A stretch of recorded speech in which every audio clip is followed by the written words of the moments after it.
के साथ लगातार 12 साल से हो रहा है, 12 साल से लगातार हो रहा है। उनकी जबान क्यों बंद थी? उनकी जबान तो जो वो बोल रहा है कि 12 साल से चुप थे, तो आप देख लीजिए 12 साल से हम चुप क्यों थे। हमें रेस्ट नहीं चला था, हमारी लाइफ, हमारा कैरियर, सब कुछ हमारा दाव पे लगा होता है, इसलिए हम हमारे अंदर इतनी हिम्मत नहीं हो पाई कभी भी।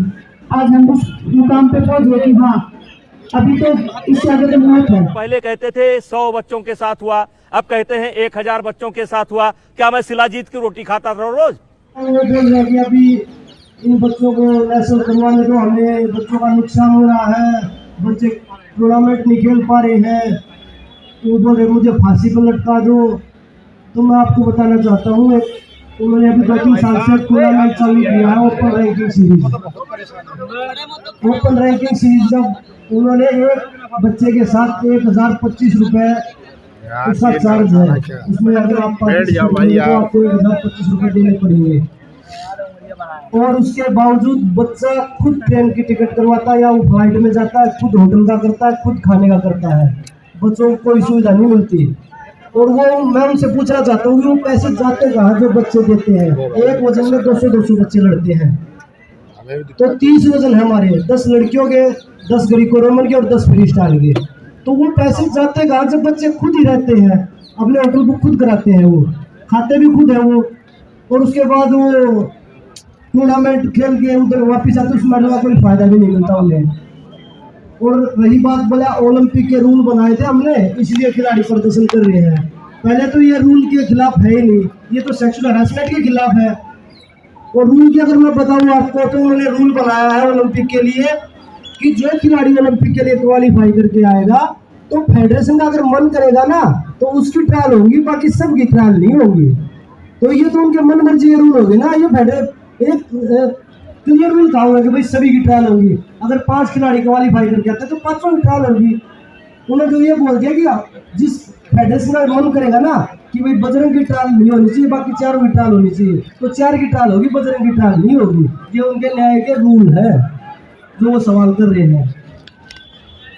और ये उनकी वेबसाइट पे अवेलेबल है आज भी, अगर आप चेक करना चाहो तो आप निकाल लीजिएगा। हमारे पास भी अगर आप मांगोगे तो हम दे देंगे। ये उन्होंने बाकायदा वेबसाइट पे डाला हुआ है कि ऐसे रूल है।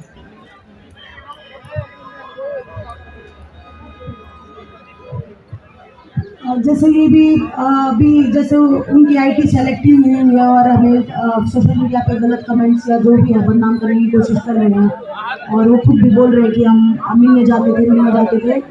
तो सबसे पहले बता दूं कि IOA का एक इलेक्शंस का कुछ था, मुझे और सत्यार्थ को वहाँ बुलाया गया था, कुछ वोटिंग का सिस्टम था, तो वो कोई भी काम से बुलाते थे तो हम जाते थे, और जो पिक्चर्स खिंच जाती थी वो हम मिलने गए थे।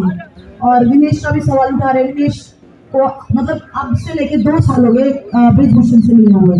वो या तो ट्रायल्स के टाइम पे मिलती है, जो वो आते हैं नेशनल्स के टाइम पे, इंटरनेशनल कॉम्पिटिशन में, लेकिन ऐसे पर्सनली विनेश को 2 साल हो गए वहाँ गए हुए, फेडरेशन गए हुए।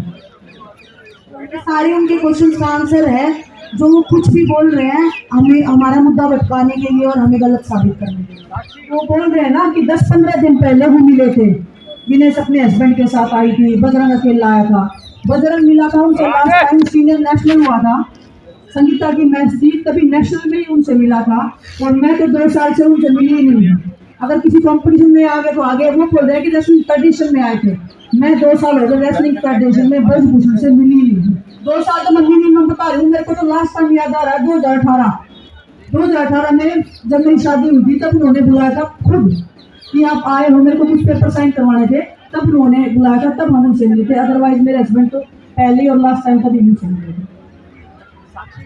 उन्होंने इंडिया टीवी से जब इंटरव्यू किया तो कहा कि वो एक टूर्नामेंट में मेरे से पिताजी से बात करने के लिए आई थी साक्षी, और ब्रिजभूषण की गिरफ्तारी कब, तब पिता के तौर पर गले लगाया था। ब्रिजभूषण की गिरफ्तारी कब। बहुत सारे अभ्यर्थ कंधे अपना रहे हैं, लड़कियों को बदनाम करने के कुछ भी बातें बोल रहे हैं, उनके IT सेल भी कुछ भी अनाप शनाप करी। अभी भी हमारे पास में एक पिक्चर है जो लोड करके किसी को भी वहाँ पे खड़ा किया गया, देखो कि ये लड़की आई है, और वो उनका नाम है श्रीकांत त्रिपाठी। वो ट्विटर पे है, ये जहाँ से भी हमें कोई मतलब नहीं है, लेकिन इस आदमी ने ट्वीट किया है, तो वो हर तरीके से बदनाम करने की कोशिश कर रहे हैं। इससे आप एक चीज का अंदाजा लगा सकते हो कि महिलाओं के प्रति इनके मन में कितना सम्मान है। सुप्रीम कोर्ट ने भी बोल दिया है कि जो भी कंप्लेंट्स थी उनकी का नाम ओपनली नहीं लिया जाएगा या नहीं उजागर हो सकता। ना हमने अपनी तरफ से एक भी नाम बताया है, कौन कंप्लेनेंट है, किसका नाम है। वो बंदा किसी भी लड़की का नाम लेके कुछ भी बोल रहा है तो उसकी मानसिकता दिख रही है कि महिलाओं के प्रति उसके मन में कितना आदर, कितना सम्मान है, उसकी छोटी सोच उस दिखाई दे रही है सबको।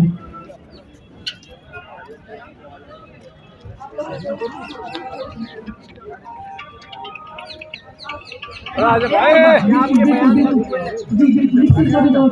अभी हम दिल्ली पुलिस का हम बार बार कर रहे हैं कि हमें विश्वास नहीं है। 6 दिन बाद कंप्लेंट दिल्ली पुलिस ने की थी, अभी भी दिल्ली पुलिस लड़कियों के बयान दर्ज नहीं करी है। हर वो तरीके अपना रही है, बहाने करी है, कभी किसी को बीमार करी है।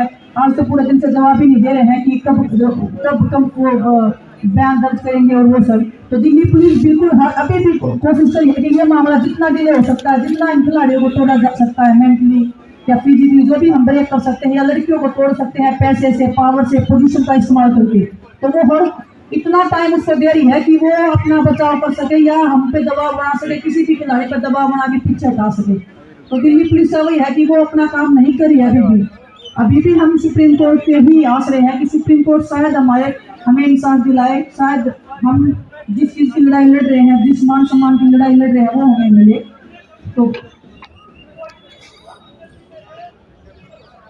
एक और आज इंडिया टीम से कोई उनका वो पूछे थे, उन्होंने सवाल पूछा तो इतने पॉपुलर है, इतना पागलों की तरह बिहेव कर रहे हैं, बहुत सारी गंदी बातें वो नेशनल टेलीविजन पे बोल रहे हैं। जो एक सभ्य व्यक्ति, जो एक सभ्य समाज से आता है, उसके मुंह से ऐसी बातें बोलना, तो आप समझ लीजिए उसकी मानसिकता किस लेवल पे उसकी मानसिकता है। जो नेशनल टेलीविजन पे 140 करोड़ देशवासियों के सामने ऐसी भाषा का प्रयोग कर सकता है, वो आदमी बंद कमरे में लड़कियों के साथ में कितना किस लेवल तक करता होगा, आप अंदाजा लगा सकते हो।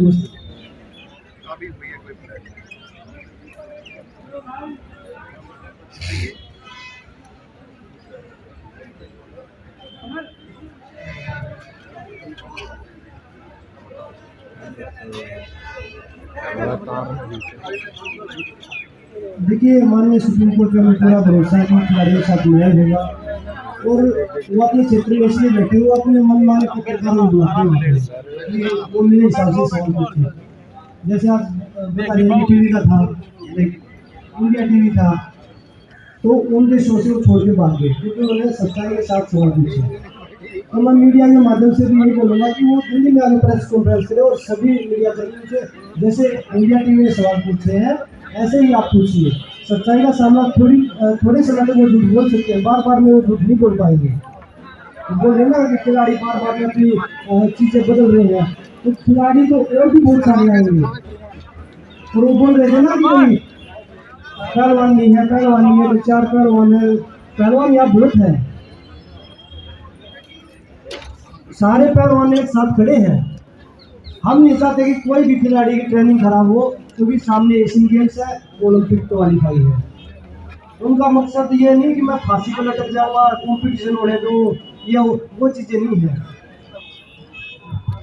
अगर वो सही में रेसलिंग की भलाई या रेसलिंग खिलाड़ियों की भलाई, हमारी भलाई चाह रहे हैं ना, आज भी वो बोल रहे हैं कि आप चले जाओ या कंपटीशन लड़ने को मैं फांसी पर चढ़ने को तैयार हूँ, तो मेरा आप लोगों के माध्यम से एक रिक्वेस्ट रहेगा, अगर वो फेयर इन्वेस्टिगेशन चाहते हैं तो खुद पुलिस स्टेशन में जाएं, क्योंकि उनके ऊपर पोस्को एक्ट लगा है, नॉन बेलेबल ऑफेंस है, क्रिमिनल उनके ऊपर है। खुद पुलिस स्टेशन में जाए कि प्लीज मुझे गिरफ्तार करो, गिरफ्तार करने के बाद में इंटरोगेशन कीजिए, अगर उसमें कुछ भी नहीं निकलता है तो हम दोषी।